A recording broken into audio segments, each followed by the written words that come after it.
gotten serious and talking to the Adult Swim people about doing it. But if you know any video game companies, I would be happy to go in that direction with them. It would be awesome. I think it's also because we're very sketch-based. I think people are a little bit more intimidated to do it. But yeah, hopefully. So Matt, this is the season you're finally going to take on Spider-Man the musical. I have yet to see it, so after I go see it, I'm happy to take it on. I'm trying to remember if it's aired. We did do a Spider-Man sketch this season, but I don't know which is in the first 10 and which is in the second 10 because they split up the airing order. But we do have a Spider-Man sketch, but it doesn't deal with the musical. Not yet, at least. Right there. How does it make different making the show now as opposed to when you first started? I know it's a little bit flashy. We still have those moments where we're like, we can't believe they're letting us do this. But I think it's gotten a lot easier for us over time in a lot of ways where, at least when we started, we had no idea what we were doing. Adult Swim was just like, here's a show, go make it. And we didn't know what stop motion, we kind of did it for Sony's website back in 2000. We didn't know how much work it really entailed. I still remember it was episode 7 of the first season where my animators, my production crew, and everybody called to tell me that, or kept us in the office till about 3 a.m. telling us how awful a job we were doing. And but it ended up working out for the best. So now going into this season, we really know how to make it work. I think it's more pressure on making sure we maintain the humor. And for us, again, we think less about what people will find funny than just making ourselves laugh, and just hope that it's the same as other people out there. I think that's the biggest trick for it is, you can't try to predict what's funny for others. You just have to make your friends laugh. I'm looking at the list of guest stars you have, and it's like I'm going to shut my phone off too, sorry. Do they come up to you and say, hey, we'd like to go on the show, or do you ask that? We've had a mix of people. A lot of times, we'll see a show like I was obsessed or still am obsessed with Community, so we've gotten as many of those people as possible on the show. I love Breaking Bad, so we called up Ryan Cranston and brought him in. I can tell you right now, I'm going to go after Aaron Paul for the next season. And then there are people like Christian Slater, who I always come back to, stalked our head writer at a party and told him how much he loved Robot Chicken and kept quoting our A-Team sketch to him the entire night. And now he's one of our go-tos to bring him back in. I think CeeLo, of all people, saw Seth and was like, what the fuck am I going to be on Robot Chicken? And Seth was like, tomorrow. And literally, it was the next day that we brought him in. So it's a combination of both. It's really a nice balance. But again, we're fans of all these people, so anybody you see, we're like, yeah, we should just bring them in. Same thing happened with John Hamm this season. We were obsessed with him, with Batman. Well, speaking of guest stars, I remember hearing about the attempt to get Harrison to guest star, and it was a very funny story during the bumpers when he described the agent's response.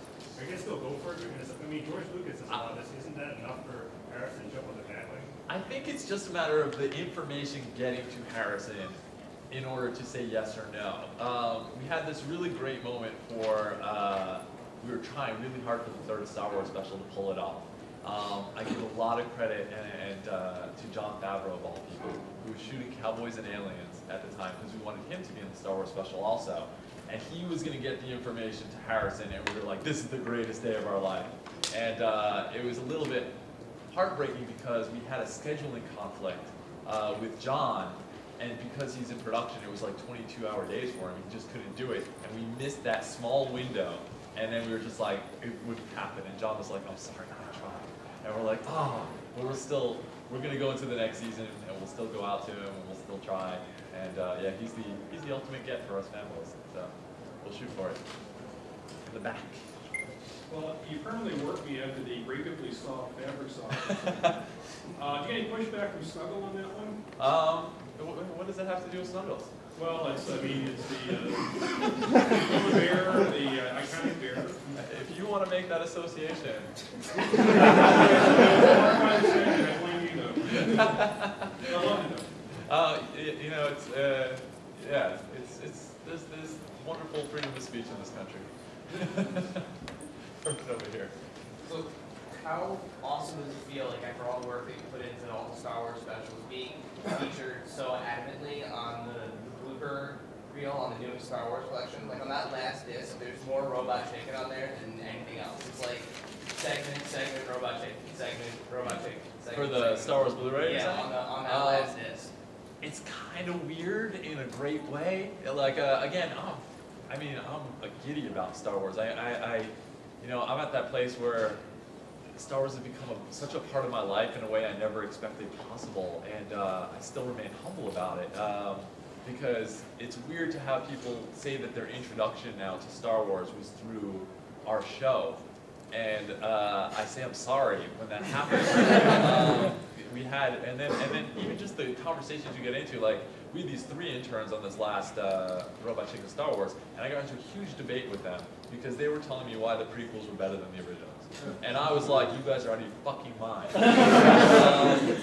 And they explained to me how the originals feel very slow. The effects aren't as good as I think they are. They were explaining to me how much older I was, that Luke and I am your father, the world knows it, there's no surprise there. And like, I just got into this whole thing, and it was like mind-boggling. And we went at it, and then I had this realization that it's just generational. Like I'm watching, like even right now, my son watched Clone Wars, and that's how he's being introduced to it, and he knows Ahsoka and Anakin and loves it to death, and that's his Star Wars. And it's mind-boggling that it's just been able to go in that direction. I'm sure when he watches the originals, he's going to tell me I'm crazy also, that I love them as much as, more than anything on the planet. So it's just a really interesting dynamic with Star Wars. But I'm flattered by any connection we have to that thing. And the fact that George let us do it I'm still not comprehending. Right over here. Did you contact George Lucas, or did George Lucas contact you guys? With Star Wars, again, if Tracy is here, she is.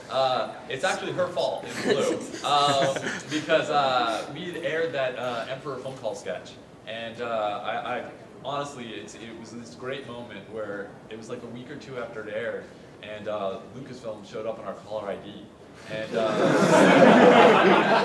Seth and I sat in the office and we're looking at it. He's like, you want to get it? I'm like, you can get it. And he's like, so I picked up the phone and I was like, hi, Matt in Seth's office, can I help you? And it was Tracy, and she was saying, hey, everybody up here had seen that sketch.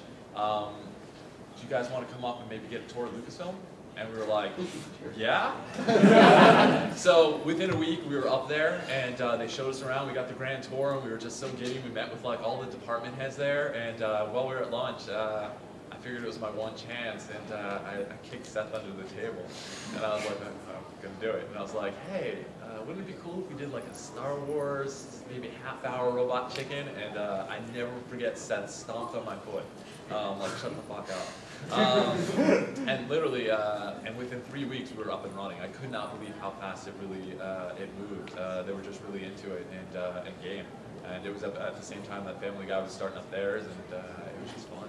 So, yeah, right over here. One of the things I really like, just the little touches, is your guys' episode titles.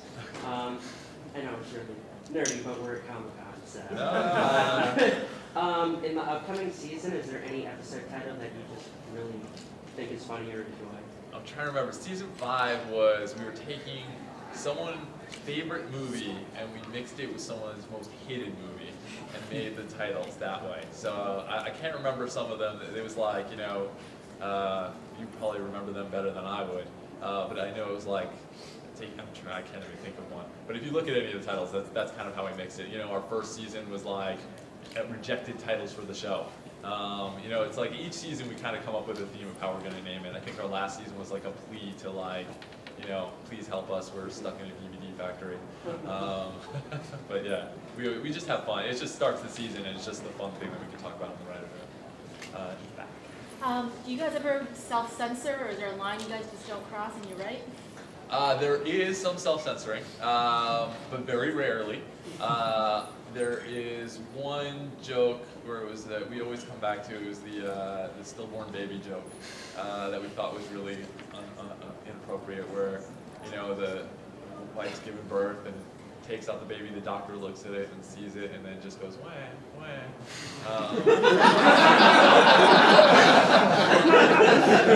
It's a laugh. And then when you actually visualize it, it's so much more horrible than you think. Just because we like dark. I mean, you saw our Tooth Fairy sketch. We like dark, but yeah, that was a little too much for us. But it's rare. It's definitely rare. Along the lines of censorship, because you guys have been on so long, does Adult Swim give you more leeway? Sometimes, and sometimes not. There are times where we will actually watch like Venture Brothers, and we'll see something on like Super Jail or whatever it is we're watching. I'll be like, how the fuck did they get away with that? And I'll call up and they'll be like, oh yeah, you can do that now. But there are a lot of times that I think we're setting the bar also for some of the other shows. I think it's just a give and take, and it's the day of the week that you end up submitting something to someone who's at S&P. So yeah, Adult Swim is probably the best place to work with, just giving you leeway. They just let you just have fun. And once in a while they'll call up and be like, hey, you might want to rethink this, or here's maybe how to make it funnier. And suggestions, not mandates. And I think that's what's great. And their suggestions are 99% of the time right. And when they're not, they say they're not. So that's what makes it so great. So. You were talking about like going in the future and advancing a little while ago. With like 3D TVs getting more popular and stuff, are you going to get into 3D at all? It's something we've actually spoken about. It's really complicated with stop motion because it's just how they're set up, the cameras. We won't be able to do, because it's stages and like we have very small sets, we'd have to set up a camera system that's much wider, which means building bigger sets, which means bigger production costs. And you can imagine. We're a late night cable access show, yeah. We still make the show for $5. But yeah, I mean, it's one of those things where it's if we do things in other, like if we do other projects, I would say we would look at doing it in 3D. Maybe we'll do a 3D spectacular event one day, which I would love to do. We haven't really spoken about it for Robot Chicken specifically, but it is something we've looked. We've looked into how to do it, but it's just in the back. In all of the segments you've ever done, who's given you the most flack for something like either a company or a brand or something like who's come back at you, an artist? Wow. How do I answer this without getting myself in trouble? Actually, you know what? We had a sketch that was a Final Destination Archie sketch. And it was one of those things where I think when Archie saw it, they didn't understand what our show was, or what we were doing with it and how it was. You know, it's like doing Saturday Night Live doing a sketch, you know, just making fun of it.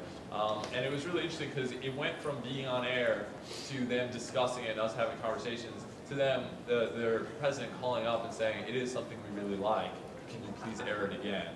And it was a really nice thing where they understood and they got it. I think it just, you know, people jump very quickly when they see something they don't understand fully. And that's probably the biggest one, but it's now back on the air in a rotation and cycles, and, you know, makes us wonder if we'll do something Archie again. So, it's good. 2 questions.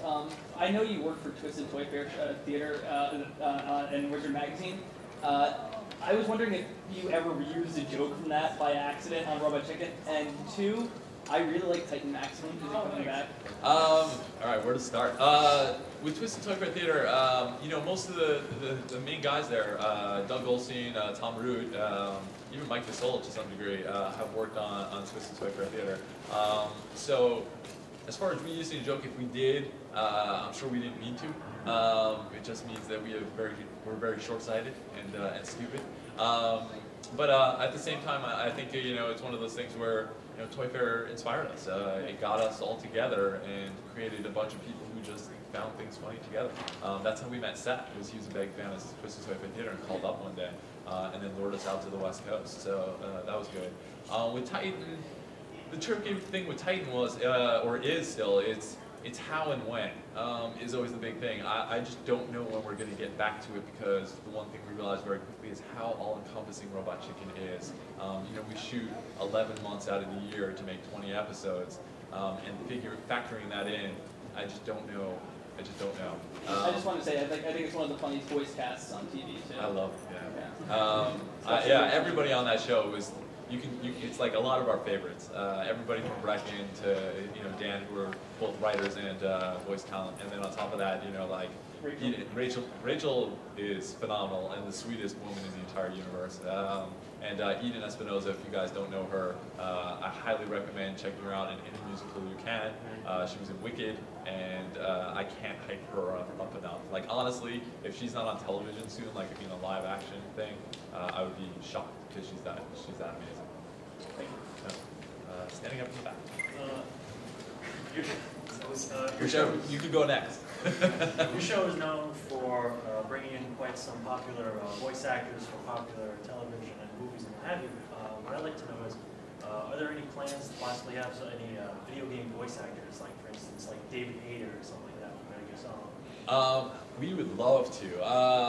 Yeah, I mean, Seth just did like Mass Effect, and you know, knows a lot of the people from that. You know, someone like I don't know if you know Jennifer Hale. Like these are people who worked on it. We love to bring them in. The biggest trick that we have is SAG rules only allow us to give 3 parts to any person that we cast on the show, and due to our budget, we can only hire 7 voice actors per episode. And now that we have this history and lore, if I have Superman in a sketch, I know Breckenmeyer is one of the people automatically. If I have Skeletor in an episode, I'm like, Dan Milano's going to have to play 3 parts. And once you have all that stuff, you're like, by the end of it, you only have like 1 free part that you can give away, and you're like, who am I going to bring in? And you're like, do I go for, who do I really want? And then I go back to what you were saying before, where I'm like, I love Community, I'm going to bring in Joel McHale, or whatever it is, or Donald Glover, and you just go for that kind of thing. So it's the careful balance. It's like a big jigsaw puzzle. Thank you. Thanks. So 2 questions. With the spontaneity and the energy of the work process, like bringing in CeeLo like the next day, how did that impact the workflow? And like, was it crazy? Like, were you guys staying up all night until the next day? I always define, you know, I look at Seth and I don't know how he does it. Because on top of the insanity of the day-to-day stuff that we're doing, on top of us trying to build, you know, like a company with Stupid Monkey and doing shorts and like doing other projects as well and like overseeing things, he's also an actor and has to maintain this like public persona of smiling and like, if he sees people, like people recognize him everywhere he goes, but it is so exhausting, the process, and I think that's why there's the time a little bit in between, is because there's a reason we're going gray so early. It's exhausting, but we do it because we love it. And again, we're playing with toys, and yeah, it becomes more maddening when something like that happens and it affects the entire schedule. And then you're sitting down with you sit there with your crew, and our crew is so devoted and so into it that without them, we wouldn't be able to accomplish anything. You're just grateful, and I think that's part of it. If you didn't have that team that you can rely on, it would go to hell. And that's why I always go back to that first season, that episode 7. I learned so much with that, and it was that Olsen twin sketch of all things. Like, I remember it was like that was the worst day of my life, and from there it only got better because you figure out how to do it. So yeah, it's been good. I'll go to you next. Oh, me? Cool. Sweet. Is it cool if I do 2 questions? I don't feel yeah. I feel like, all right, so. Hopefully I'm not rambling, because I find it funny, I don't see the humor, I don't know why. But I was outvoted, so I make it the best I can possibly make this thing that I hate. So you end up falling into that scenario a lot. But at the same time, you know, there were a lot of sketches that are 2 to 2. We had a Ghostbusters rap that these writers wrote, and Eric and Jordan wrote this, and I thought it was brilliant. I voted for it. I'm pretty sure Tom voted for it, I think, and the other 2 said no.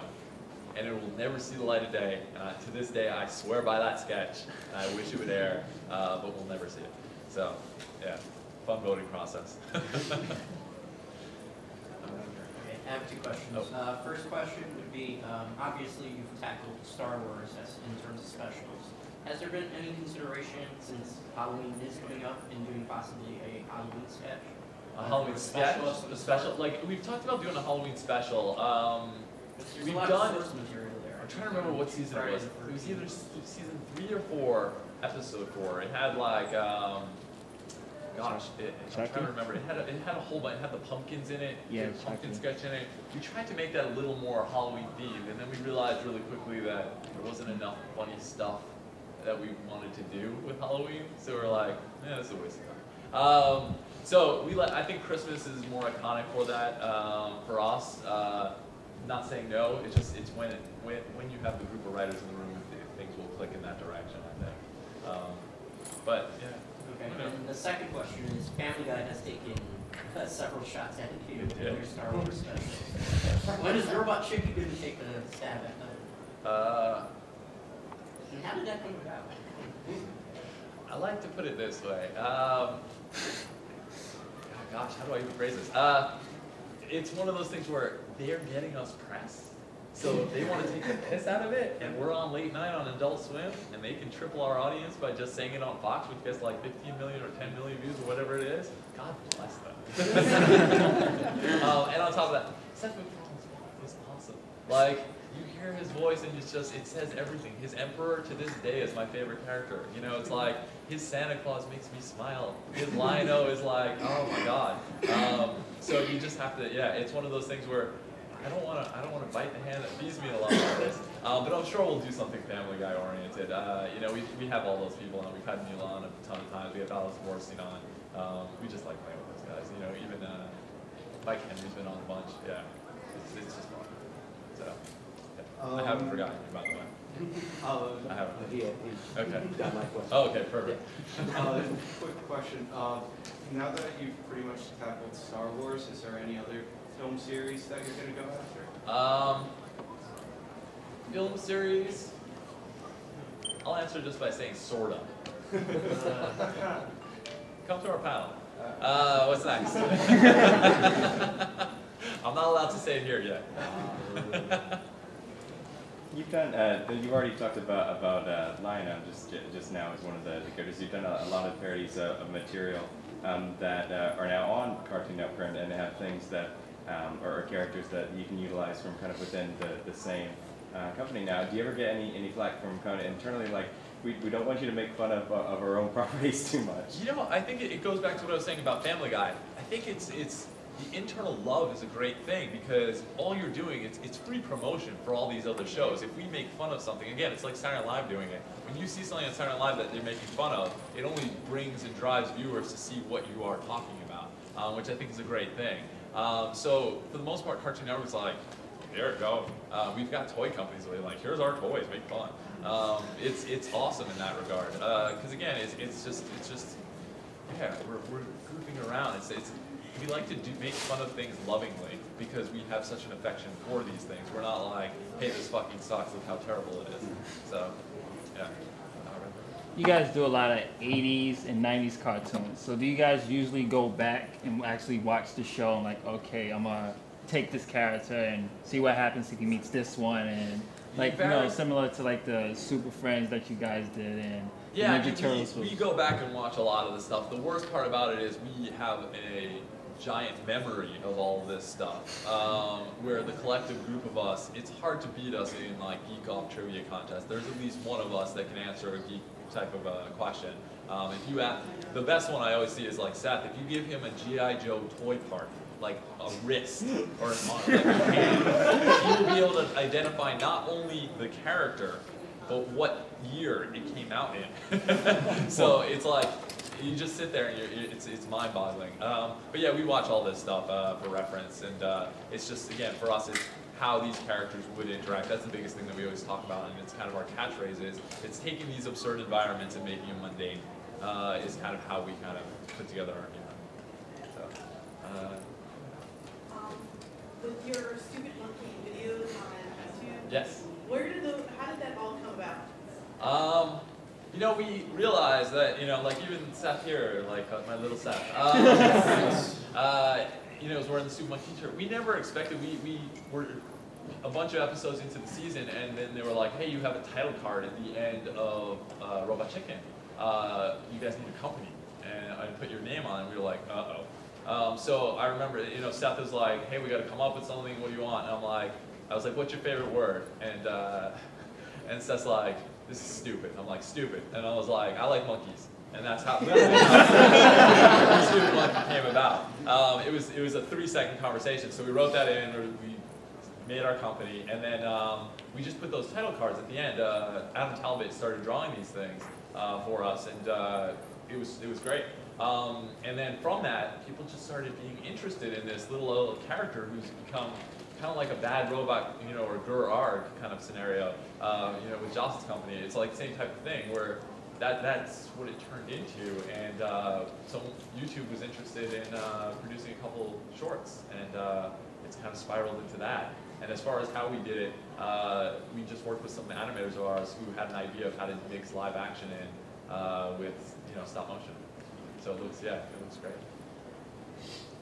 Right there. It's been a long time since we've heard anything about this prospective Star Wars series you had with Seth. I don't know what you're talking about. You know there's someone from Lucasfilm here. You know I'm not allowed to say anything. Yeah, I mean, working on it. Eventually. Talk about it eventually. I know, I'm sorry. It's the lamest of answers. It really is. Excited about it. Very excited about it. It gets more and more exciting. So, sorry for the lameness. But ask Seth at the panel. He's usually the guy who bites his tongue a lot more than me. Right there. Okay, you mentioned Harrison Ford as your favorite sort of fan voice get. Has there been a toy or a toy line that you went after that didn't really get Robot Chicken at first, and then maybe came around later, or just didn't get it at all? No, I mean, for the most part, we just make stuff. We don't get permission beforehand as long as it's, you know, cleared through legal as far as what is parody. That's the biggest thing, is you have to define what parody is. And again, you know, freedom of speech gives you certain rights that you can and can't do, and it's just making sure you understand those, you know, those rights in order to be able to do it. But as far as like getting toys and things like that, we do a lot of stuff where we actually make the toys in-house now, because when we actually use real toys, they break. And they break really quickly. So a lot of what you see looks like real toys, but underneath, it's not. It's like wire armature with, like, you know, plastic over it, and it just looks like it. So yeah, very different. Have you ever done a sketch that the network said, this just won't do? Yes, we did. Which one was it? Two, actually. The first one I remember, we did a Power Rangers thing, where we took kind of the colors and played off of the archetypes that you'd expect from that. And they were just like, this is just not appropriate. And we're like, and they're like, and it's not funny. And we're like, yeah, you're right. So that ended that very quickly. And the other one was our Tooth Fairy sketch. They told us we couldn't do it. Mike Lazo called us up, said there's no way he would let it air. Said it was not funny. We're like, you have to trust us on this. And he's like, no, honestly, this is the darkest sketch in television history. We're like, okay. We're like, give us 1 second. We came back, we rewrote it a little bit. He read it, added the little tag at the end. He's like, no, there's no way you guys are going to do this. We're like, we'll show the 3 different endings now, because we pitched 3 different endings. You just let us shoot it. And he's like, you can shoot it, but it's coming out of your budget. And if you guys don't end up, you know, if it doesn't work, you guys have to find the money to still make this show. And we're like, okay. And I'll never forget, he called us up, and it was at that moment where where Mike just said, I was wrong. And he's like, this is the funniest thing you guys have done. And I put my foot in my mouth. And it was at that point where I think we understood how to work with our network so well, and we established a relationship, because it was early on in Adult Swim history, where it was just a good bonding experience with the head of the network. And you realize that he's a viewer just like everybody else, and that's what makes Mike so great. Is, you know, that's why we love him, and that's why all the shows on Adult Swim are so unique and so awesome. Is just because he has the vision to just say, take a chance. You succeed or fail, and I'll watch it. And if I just laugh, I'll know. Like, you just know as an audience if it works. So has his experience taught you what your boundaries are? His experience has definitely just opened us up to being more collaborative in coming up with the ideas that we have, and just knowing how to work with people, where it's just like, hey, we can take chances, let's see what happens. And yeah, I think it just, again, it just established our relationship with the network so well, and I think it's why they support us as much as they do, which is really nice.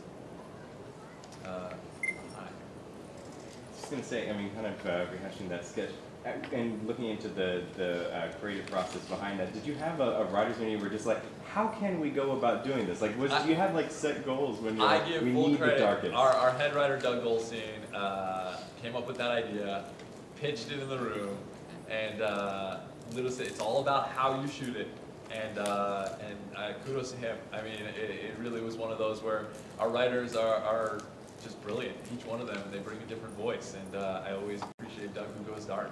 So he must have some demons in his closet. So it's pretty fun. I really like the viewer email promos that have been running recently. I think they're really, really funny. I have two questions about it. One, whose idea were those? And the second was, how awesome / weird is it that you have an action figure of yourself? The people who work with me know this best, and even me sitting here, I don't think anyone understands. I hate being on camera. I hate sitting in front of an audience. Half hour, like honestly, a half hour before this, I walk back and forth in pace with like serious panic. Once I'm here, I'm much better. So those promos, stupidly, were my idea. Because we got a small amount of money to be able to do it. We needed like one set and 2 characters that we knew we could get the voices to crank out really quickly. And I was like, I know we can get me and Steph. So I came up with that idea, and then our Doug and Zev ended up writing those things, and then Steph and I performed them. And yeah, I mean, it came together very quickly, and as everything we do does. And it's one of those things where, again, it's just uncomfortable being in front of. That's why I have Steph. Like it's like he's this in front of me.